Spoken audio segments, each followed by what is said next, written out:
Trucks are back for 2026. It is the 1UP Turbo Truck Series race number 6 of 20, and what better place to have a race this weekend than at the last great Coliseum, Bristol Motor Speedway, for 100 laps. First time these trucks have been here, gosh, and I'd say in quite a while. But these guys know how this place operates, and they're ready to take it on 100 times around to see who can score a big win in the first race, with the new owners' points setting the field for the 2026 season. Alongside me in the booth to bring you all the action for tonight's race is James Ellison with us in the booth. Great to have you with us. This is a big one. This is Bristol. This is one a lot of people want to win. The last great Coliseum, Thunder Valley. There's a lot of attrition here. There's a lot of chaos here. What does it take for a driver to succeed here at Bristol? Well, for one thing, it takes avoiding any potential chaos that could happen, because it's Bristol, baby. And short tracks are known for can be known for having, records being granted, we have seen short track races where we've seen a lot of racing, but not a lot of attrition, which is always good. For a team's bank accounts. But in the end, it's a matter of knowing how to manage your truck in the case of the truck series, and also not out racing or overdoing your own ability to race. And having raced here plenty of times, at least in other series, it's a fun track to be at, but it can also bring heartbreak if you're not careful. It's done so in the past. It'll no doubt do so here today as well. Who will it favor and who will it hurt? We'll find out in 100 laps time. As we can now bring you the starting lineup for tonight's 100 laps of action. It is Miles Mashburn on pole position. He's been waiting so long to get that elusive first career truck win and complete his Triple Crown. Will that come here tonight? We'll find out later on, but for now, he's got Christian Van Heerden alongside him in what I believe would be the Dutchman's career best start in the truck series. We'll see how he can do now that he's on a track type that he's somewhat used to after his days in the modifieds. A.F. Walsh, the defending series champion, lines up third. Next to him, Blaine Saylor, who's won 3 of the first 5 races, including the last 2 in a row. He's going for 3 in a row, which no one has ever done in the truck series. He lines up fourth, with Brandon Beal rounding out the top 5. But there's a lot of other stories to keep our eye on as well. David Wells, Curtis Stevenson, 6th and 7th. They finished top 5 in every race this season. Will that streak continue for them? We've got Bobo Jones making his Turbo Truck Series debut tonight in the 30 for Stormbreak Motorsports. There's a lot of spectacular stories to keep our eye on today, but my focus is towards the front of the field. Can these Truck Series regulars have anything in store for the superstar veteran of Mashburn? I'm fully expecting Walsh and Saylor, perhaps even Beal, Wells, maybe even. Well, I'd say the entire top 10 plus has the chance to put something to have something to say about Mr. Mashburn's coming down here to their territory. But he's going to give them quite a fight. I'm sure of it, because that 72 truck is always strong. It was strong at Nashville with the driver that the team has tabbed there for standalone events, but with an experienced driver like Mashburn behind the wheel, the truckers are in for a good time. As are we, the viewers, and you, the fans. But with that being said, we've got 42 truck drivers ready to take on Bristol Motor Speedway. We're ready to bring you that action now. It's the Turbo Trucks, race number 6 of 2026 from Bristol, and the green flag set to get this great race underway. Stay tuned for that. It's going to be electric, this one. Getting set for some fun here at Bristol. It is Mashburn and Van Heerden. The green flag is out, and Mashburn already with a massive jump on the field. Van Heerden did not get off the line very well, and he's already fallen back to 4th spot. He's got his teammate Walsh ahead of him. He's got Blaine Saylor alongside him, but this is all music to Miles Mashburn's ears. He is going to easily lead the opening lap ahead of Walsh now in 2nd. Might be music to his ears now, but Walsh didn't get that championship last year by just driving around.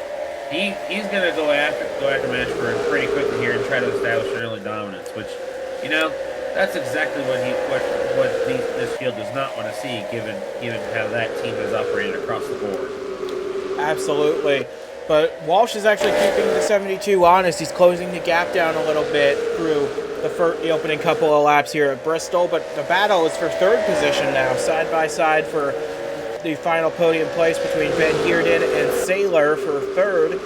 David Wells not far behind in fifth. And how about KJ Hayes, who started back in the 8th position? He's clawed his way up to 6th in the opening few laps, and he's knocking on the door to top 5 as these three continue to battle for third place as Stevenson dives underneath his teammate Brandon Beal. That is for 7th spot.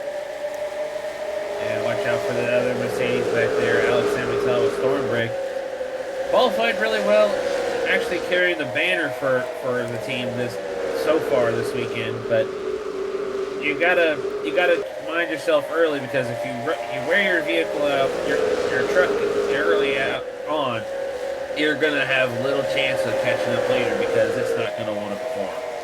And speaking of performing, look at the job these guys are doing, battling for third spot between Van Heerden and Blaine Saylor. David Wells back there, KJ Hayes is sticking his nose in, and Curtis Stevenson entering the conversation in the 98.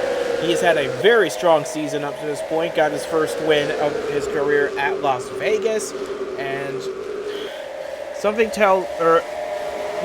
it was Atlanta that Curtis Stevenson got that win at. I'm not losing it, but we've got KJ Hayes now to the 98s outside in their fight for 6th. Yeah, Hayes still trying to have a good showing here, and putting on a good performance so far. But meanwhile, if you took a look at the intervals, from Mashburn in the lead to Samuel and currently in 10th, we've already got over 3 seconds gap, and we're only 10 laps in. Yeah, it won't be too long until the leaders at the rate they're going would close in on the tail end of the field to start putting people a lap or more down. And that's going to be an interesting factor, because here you see the back of the field, Samantha Jade, Clayton Sessom back there. They're not too far up the road from the likes of Mashburn and Walsh, but Saylor's now cleared Van Heerden, and he's taking off after the two leaders. But back here, we've got a hornet's nest in the battle for positions. Mitchell Carter just outside the top 10, and the 28 for Blue Sky Racing. You've got Bobo Jones and his teammate Johnny DiLorenzo. They're battling for a spot in the top 15. Jones currently 15th, DiLorenzo 16th. Strong effort for the longtime veteran of the Superstar Series, who, believe it or not, this is his first appearance in the Truck Series in all his time racing with us.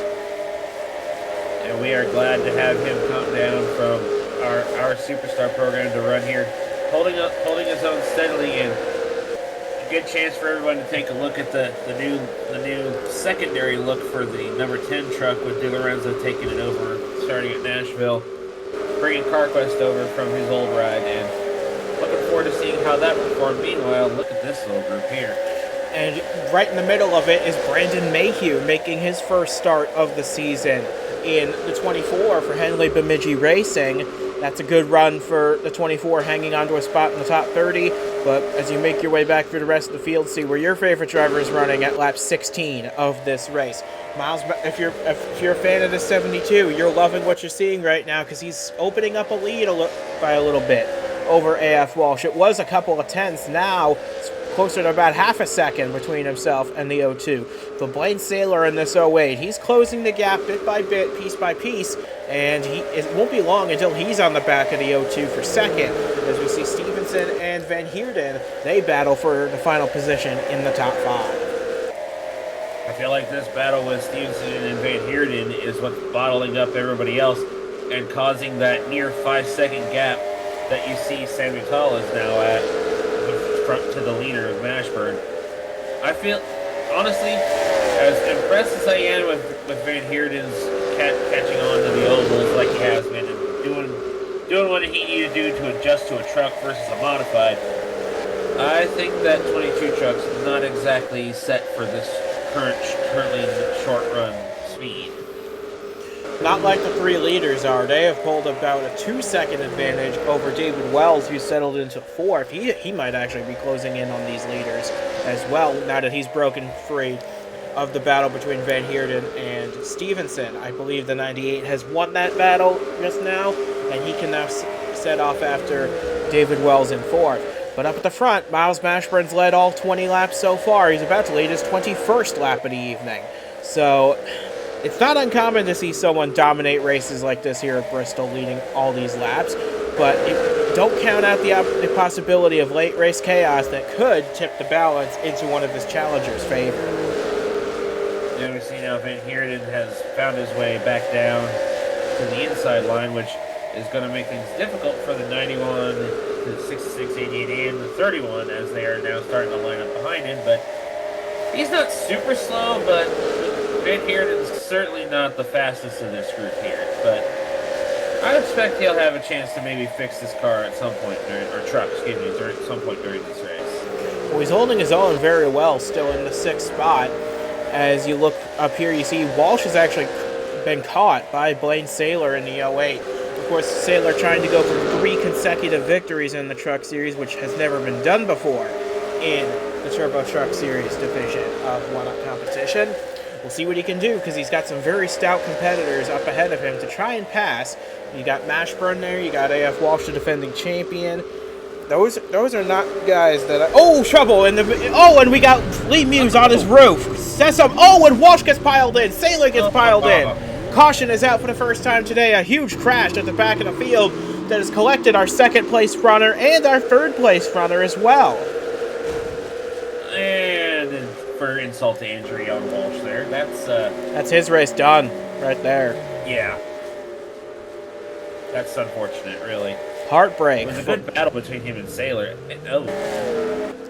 Yeah, Blaine Saylor, his bid to win 3 races in a row will likely come undone with this, our first caution of the day. As you see these trucks passing the leader, they were on the lead lap at the moment of caution, so they're trying to reclaim their positions. It's a bit of a narrow groove here at Bristol, which is why it takes a little while for this to sort out. But we have our first caution of the night. AF Walsh done for the day. I would expect Lee Muse to also be out of this race as a result of this crash. But I'm very curious to see what unfolded to put us under this caution, because I saw that 16 go upside down, which is not a very common occurrence here at Bristol.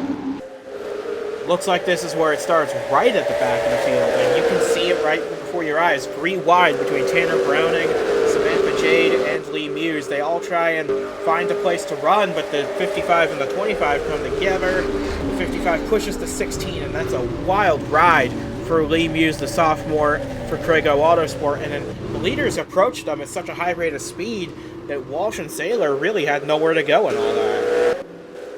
It's very unfortunate when you see this kind of thing happen and just nowhere to go when they come down, or in some cases another wreck's up, and when you expect them to stay out of the way, and you just can't do anything about it. I've been there.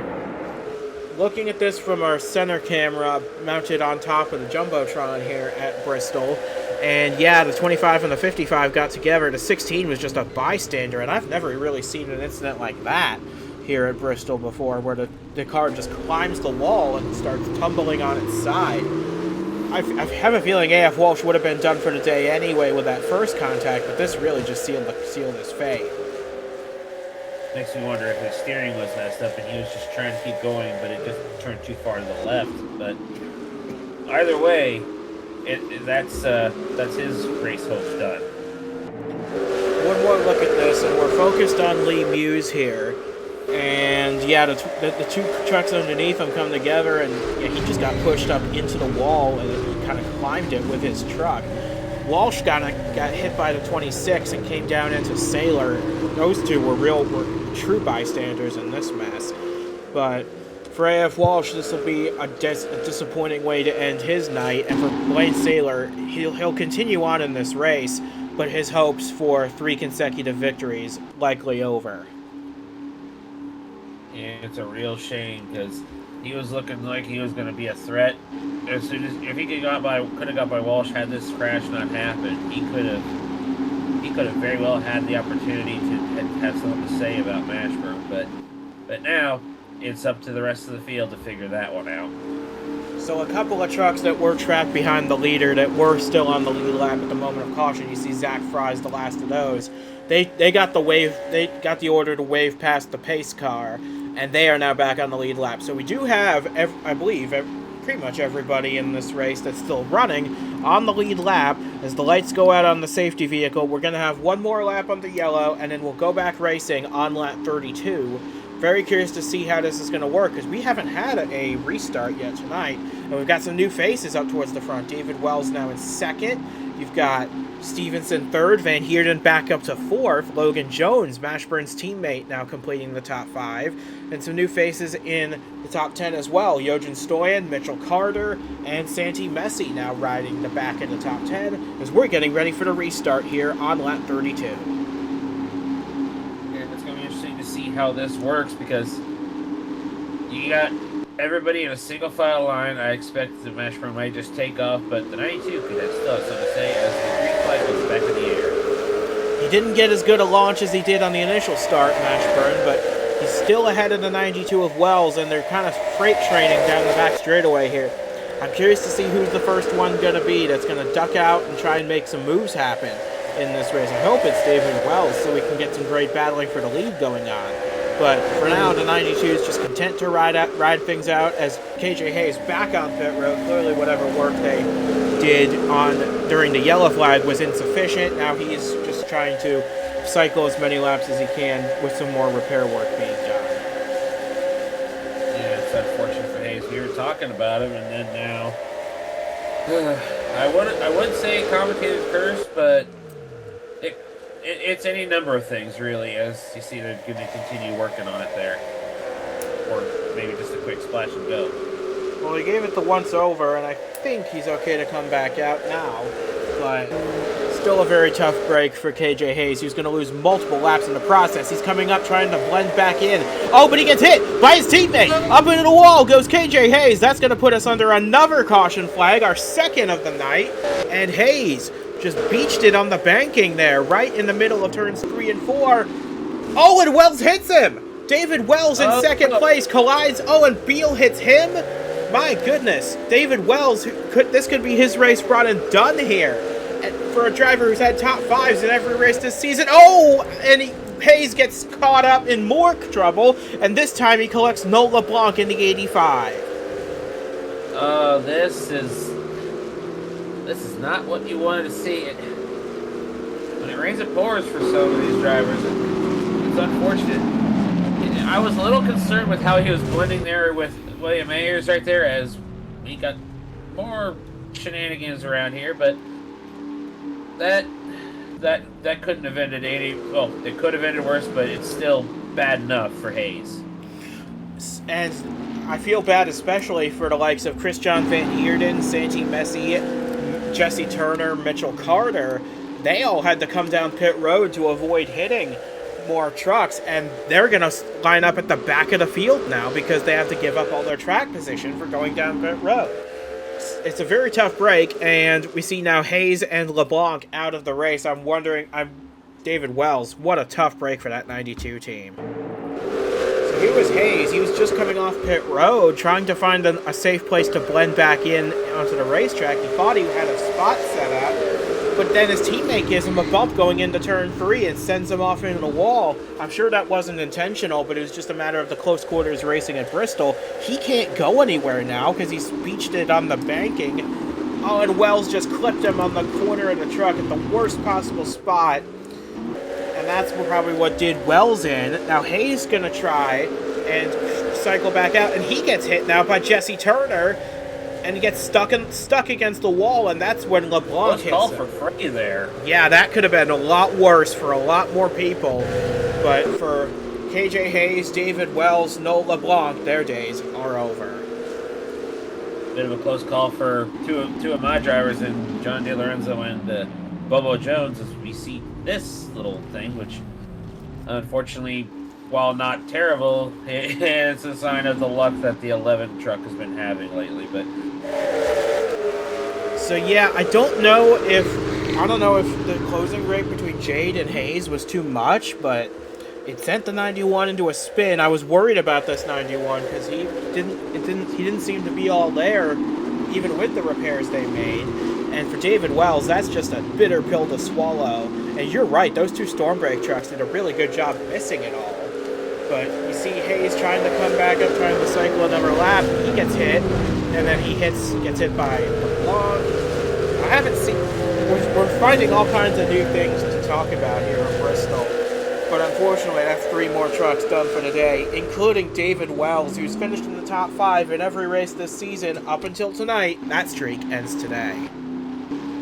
Yeah, and every incident that has taken out a top 5 contender has opened up a door for someone new. I mean, we don't see the scoring as we're looking at who's currently out of the race, which is unfortunate for those drivers, but the new contenders, we'll get to see them here shortly as we take a look here. And here we go. We got Stevenson, which he was already kind of a contender. Sammy Tell. This is the best running position so far. Granted, it's partially through attrition, but a lot of that attrition has been at the front of the field too, which is not always. Is usually not where you expect it, but small track like this, you're bound to have things happen across the entire field. Certainly can be the case as we're looking now at the top 10. You were talking about those 2 Stormbreak trucks of DiLorenzo and Bobo Jones. They did a great job avoiding the wreck, and they're now running 9th and 10th in all this. So good evasive driving from the 10 and the 30. They're in position for a good day now. You actually have 3 Stormbreak trucks in the top 10, with San Fatale now running in the 3rd position, on pace for what I would believe to be his first podium or his first podium in a long time for San Fatale. So this is a really good run going for this 31. Logan Jones up to 4th. Stoyan now running 5th. You've got guys we haven't even talked about yet. Kudyashov in the 99 lines up 6th. All 3 of the Express Motorsports trucks in the top 10 now as well, because you have Brandon Beal in 8th, and in between, Ryan Vasquez in the Razorback 63. He lines up 7th for the restart.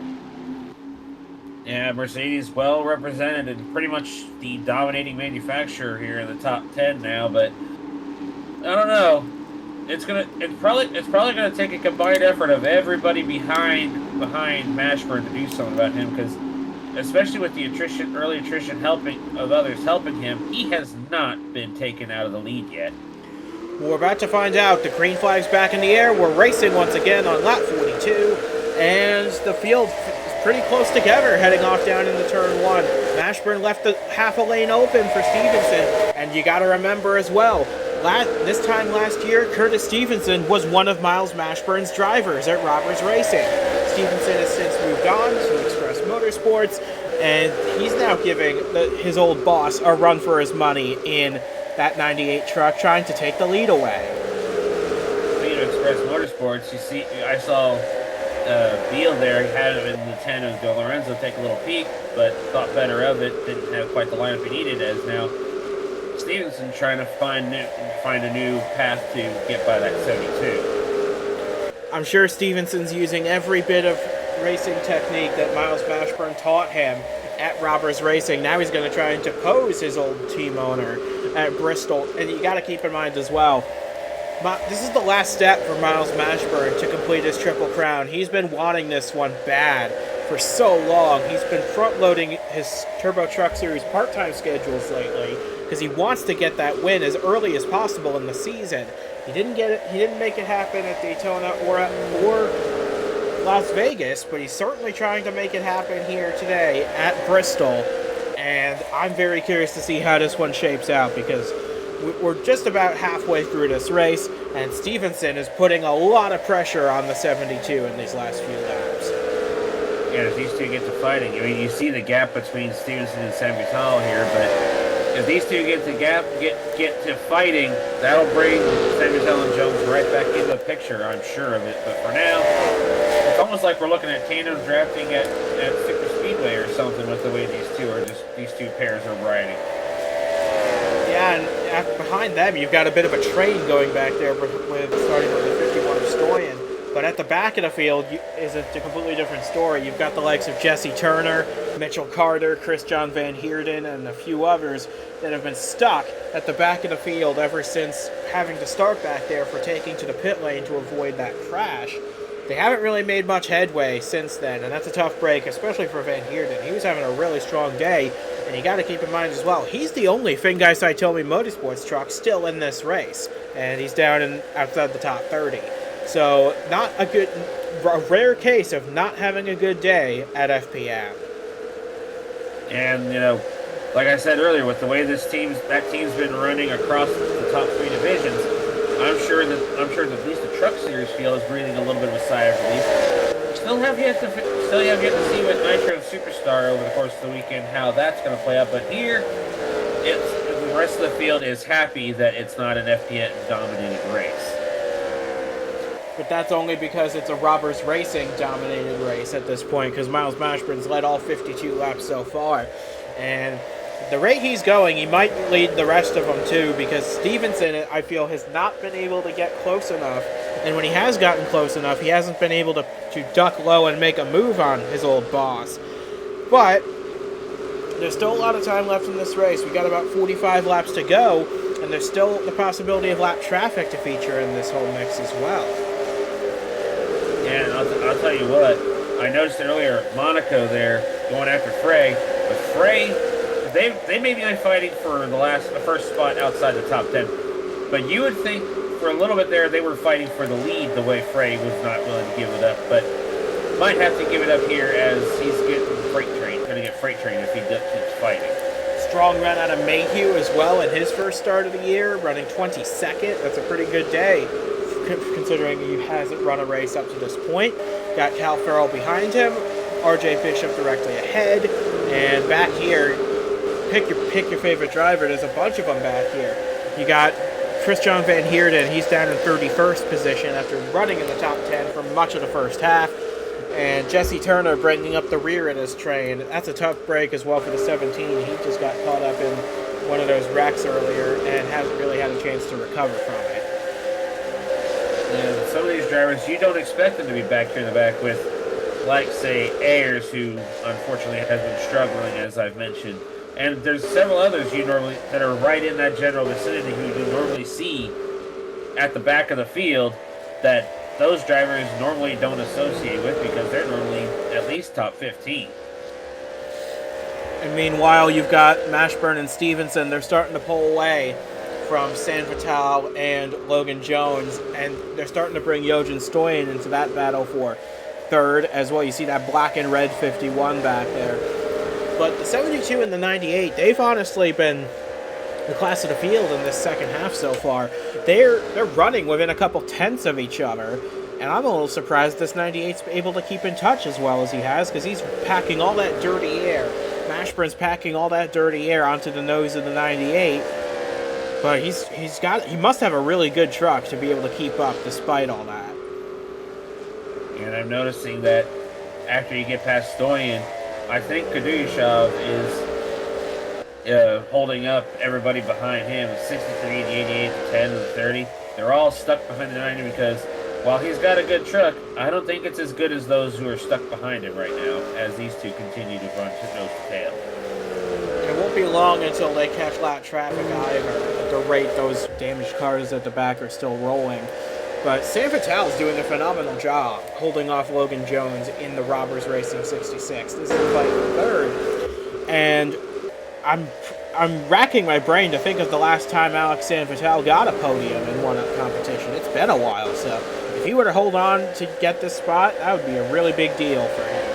As you look back here, yeah, you see Kudryashov. He's holding up the likes of Ryan Vasquez, his own teammate, Brandon Beal, Johnny DiLorenzo, and a few others back there. Granted, there is a gap back to Jones between DiLorenzo and Jones now, but if Kudryashov's truck starts to fall off as this run goes on, I suspect, and nobody can get by him, there might be a freight train, kind of like we see a little bit of a freight train at the rear of the field back there as we go back to Mashburn and Stevenson. They're only about a straightaway behind Jesse Turner in 37th, so if they keep racing back there as hard as they are, they're going to draw the 72 and the 98 to them in very quick fashion. my question is, once these two catch Turner, Carter, Ayers, and the rest back there, how quickly will they be able to dispatch of that lap traffic? And will that give an opportunity for the 98 to take the lead finally? Yeah, it's hard to say because you see, there's some of them are kind of side by side there. Ayers either trying to take a position or trying to defend against his alliance teammate there, Zach Fry at Aztec Motorsports, and he's able to hold that spot for now. But if they get to fighting side by side too much there, these two could find themselves getting some company from the 31 and the 66, maybe the 51, if they catch these quick enough and they get held up. Certainly a possibility, but we've got 30 laps to go in this race. There's still a little bit of time for something to happen, although the laps go by quickly here at Bristol. We've seen that already tonight, and those 30 laps, those will tick over really quickly. So for the likes of Van Heerden, Samantha Jade, they've got to pick the pace up, or else they might be at risk of falling off the lead lap to the likes of Mashburn and Stevenson, and they're still pulling away from San Vital in third, so could just be a battle between these two for the win, unless the lap traffic gives them a really miserable time. Which is not what they want. I mean, even Turner, with the little bit of damage he got in the caution, in the crash he was caught up in, he's not entirely too far off the pace. It's just the truck's just not where it was earlier, where he could have a chance to try to pass people. But it don't help that the people ahead of him are just, making it hard for him to get there.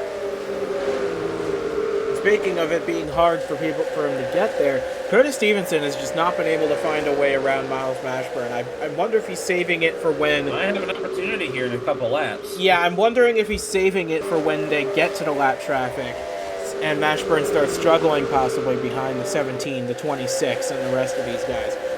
Although he can't really wait too much longer. You see, he tries to make a move up high, but he can't wait too much longer because these guys are rapidly approaching the tail end of the field. They have actually caught the tail end of the field. You see, there's Turner, the 26, the 5, the 11. All these trucks, and you've seen it. Ayers continues to go to the high side, and now he's going to the inside of the 20. I think it's the 28 there. There's some side-by-side stuff on here, and Turner just, probably playing the smart thing, trying to get out of the way, even if it's not always easy, given how the grooves work here sometimes. But this is where Stevenson could have a chance to rob, ironically enough, given the name of the 72 owner team, the 72 of Mashburn of his trifecta. Well, it's still possible, but there's only 22 laps to go in this race. There's not a lot of time left. So Stevenson's got to make the most of every opportunity. Mashburn's cleared Turner, so is Stevenson. Now they have to deal with Clayton Sessom in the 26. Mashburn's going to try and duck low. I think what I'm seeing so far is that the 72 is a lot better at dealing with these lap cars than I perhaps anticipated. Because look, he pulls immediately to the inside of Sessom in the 26. I think Mashburn is just a lot more decisive with his moves. And that's probably why he's holding on to the lead as long as he has. We're into the final 20 laps, but Stevenson's got to be a lot more aggressive from this point onward. I know he's got the points lead, and he wants to preserve that, but if he wants to go for this win, he's going to have to do something here soon.